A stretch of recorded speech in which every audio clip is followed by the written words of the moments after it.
you girls, females, males, boys, and girls to come on my live today. Today, I want to talk about something that just recently happened to me, and it got me a little bit scared. But it also opened my eyes as to our health system, and how things are perceived here in America when it comes to certain things. Unfortunately, we don't have universal health care in this country. So whenever you go to one doctor and you want to go see a specialist, you have to go to you got to get a referral and all this kind of stuff. So I want to talk about I'm going to talk about a little bit today about my experience that I had with my wife this past week for ovarian cancer. So we had gone to the hospital several times in the past month and a half. And the first time that we went to the emergency room, they found a cyst on her right ovary. And then she went back 2 days, a month later for diarrhea, and then again for diarrhea, and then the same abdominal pain. So on the I think it was the fourth try that we went to the hospital, they did a CAT scan, and that CAT scan said that it had a malignancy mass. And I'm so much studious to the game of medicine, but when I saw malignancy mass, I was like, oh, then I Googled it and it came out some sort of form of cancer. That Saturday when she got admitted, she did see an OBGYN, but the OBGYN did not see that result. He just skimmed to it, and he said, "Oh no, it's just a mass. Don't have to worry about it." And the following day, when he came in the room at nighttime, he looked at me like this, like, "Yep." And I said, "Is this what it is? Malignant cancer?" He goes, "Yes, it is." He goes, "But I'm not going to rule anything out." So ovarian cancer. So I started researching, and I'm like, most of the women who have ovarian cancer don't last more than a year, or more, or 5. And you ask yourself why. And one of the reasons that it's kind of weird that a guy's doing this on ovarian cancer for a woman, and the reason why it's not that it's diagnosed in a late stage is because basically all the symptoms that's related with ovarian cancer is the same thing you would get if, say, you had colitis, say you had tuberculosis, say you had a liver problem, say you have a stomach problem. All the abdomen pains are there. You got with colitis, which my wife was diagnosed with colitis. You get pains in your side, you get pains in your back, you have a fixation to urinating a lot. The one that I saw that I did not know was a woman. I saw 2 of them that they got heartburn. Never had anything with them before, but they like spicy food. They thought they got heartburn, and what it was is that their cancer was getting so big that it was pushing up. So that's how they knew that they had cancer. But here we are at the hospital, and we're thinking a malignant tumor, and I'm googling, and I see stories, and I start to cry because my wife is very fragile, and when she heard the news, she started to cry, and she was very. I've seen her scared, but I've never seen her so scared in her life. Because she just went 6 years ago with her mother, who passed away from colon cancer. Her brother, I think he passed away of some sort of tuberculosis. And our son had just gotten diagnosed with testicular cancer back in June, and thank God in September, the beginning of October the 2nd was his last chemotherapy, and so far he is doing good. So with all those things that's going on in the family history, so she was scared, as to was I. I'm like, I said, if anything, just give me the cancer, because I can't see her in bed lying down, with a bad news like that. She would completely destroy herself mentally here. She wouldn't be able to handle it. If you see her face, you had to be there to see her face, and that touched me. And I said, I can't be with my wife. This can't be happening. So then the following day they ordered an MRI with contrast, but they couldn't find it was a mess, but it was an abscess. And I remember the gynecologist telling me, Gio, I don't think it's cancer because it doesn't have cancer characteristic. Meaning that in October, in September, when she went to the emergency room, her ovaries were in good condition, and for it to go from one size to another that quickly, that's not the way cancer works.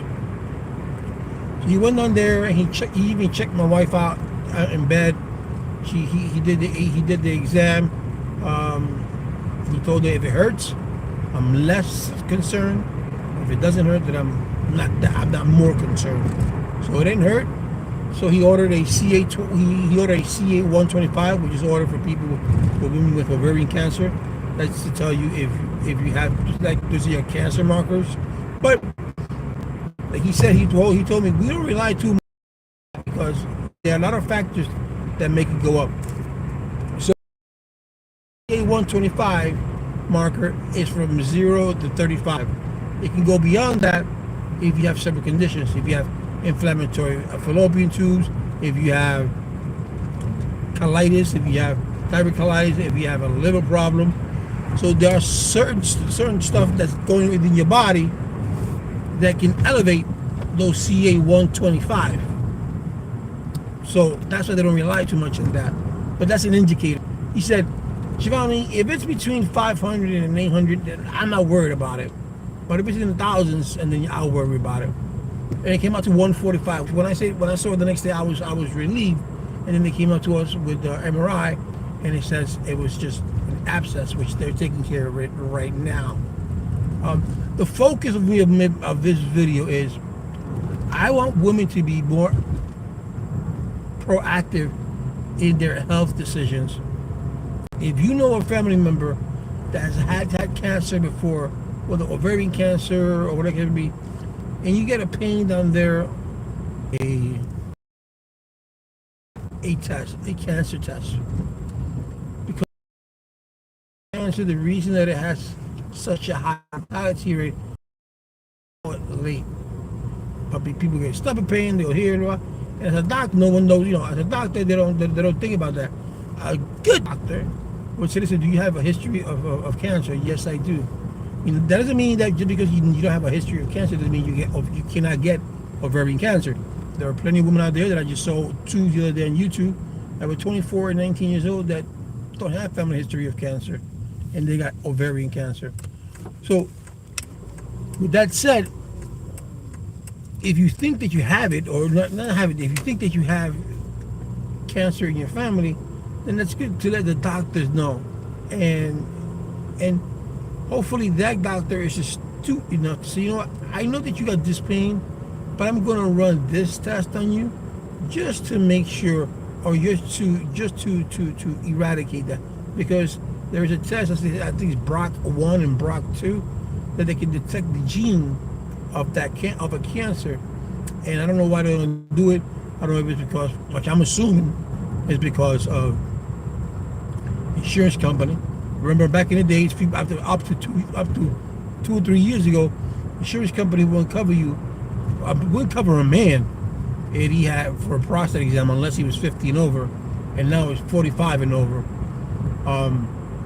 So if that's the case, then we have to advocate to have the insurance company cover these tests automatically for women who can be in danger of having cervical cancer or ovarian cancer or any types of cancer. These tests should be done annually, not just for men, for women. These tests should be done annually.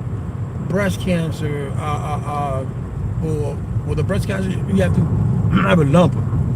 But all these cancers, lymphoma, leukemia, ovarian, cervical cancer, all these cancers should be tested. Therefore, even if it is once a year, so you can get it. Let's go like this. At least you can get ahead of the game. The minute that it's detected, boom, now we're working on it. Not to wait. Oh, you know what? 10 years from now, you got this pain here.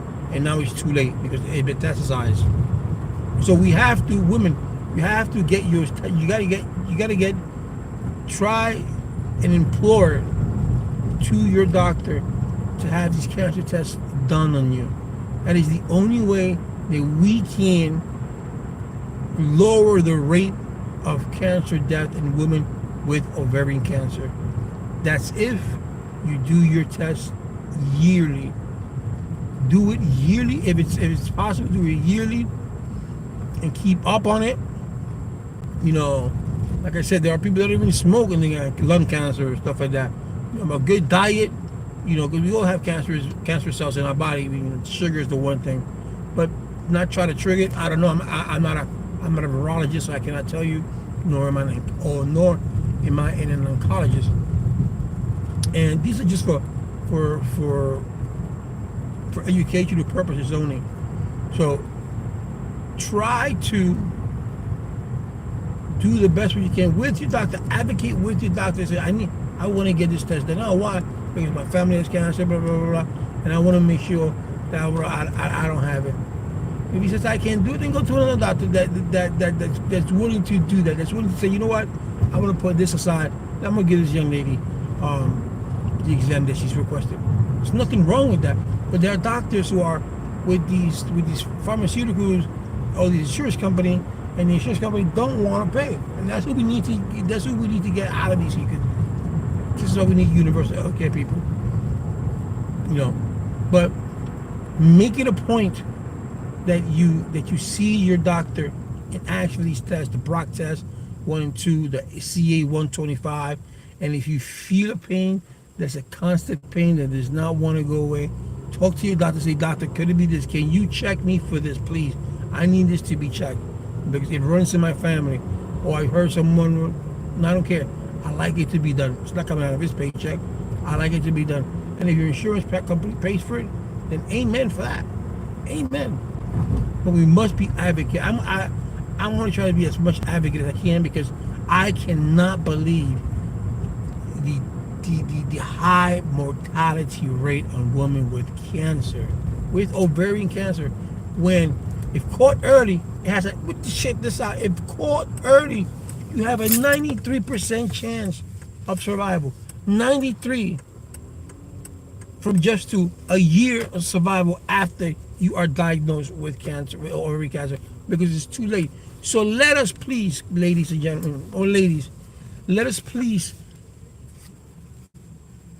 share this video, communicate with me because I'm gonna try to find as much as I can on the logistics of this. Share this video and try to advocate for that test.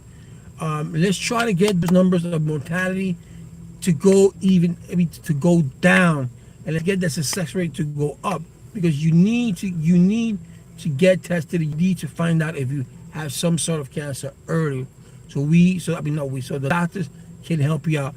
It is just it's so sad that I have to see videos of women 19 years old, 20 years old, 25, 30, 35, 40, 50, 55, 60 dying at their prime because a healthcare provider did not give them, because she has stomach pain, so they ruled out ovarian cancer. Because they got this pain, they ruled out an ovarian cancer test. Because they got this pain, they ruled this out. No, we must advocate with our doctors. We must let them know, listen, I have this pain here. I want to get a cancer test. But why would you want to get a cancer? Because I want to get a cancer test. It's plain and simple. That is plain and simple. You know, you have to advocate. You have to advocate for your own health. And I want to see, please, I want to see those numbers up. I want to see those numbers go up. I want to see those numbers, those success rates go up.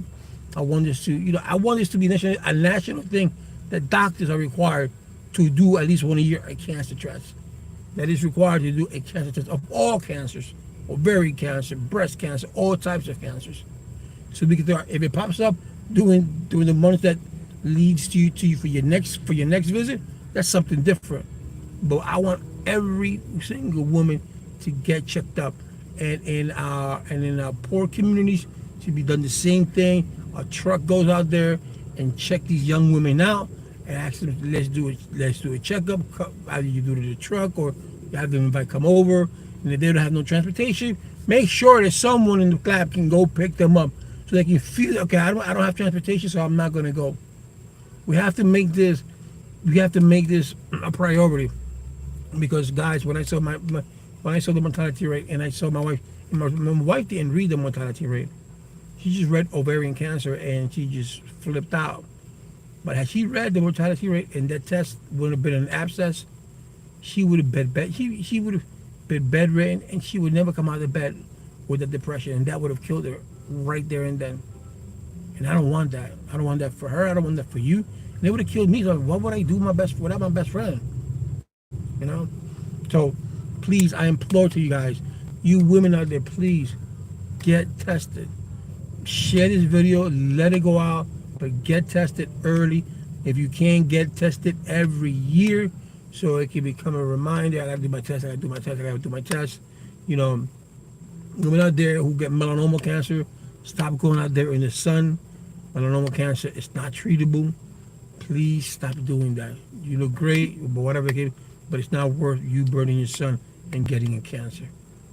So I want to thank each and every one of you who have subscribed, who have not subscribed to my channel, and if you have not done so, hit the subscribe button, hit that bell so it'll notify you that I, King Geo, have updated a video. Thank you very much, and I hope you guys share this video, and it goes a long way, and it can help save lives. I appreciate it. Thank you very much. Okay, I have a new phone, so I'm trying to see how do I stop it. Okay, I know I'm live. Okay, that button right there.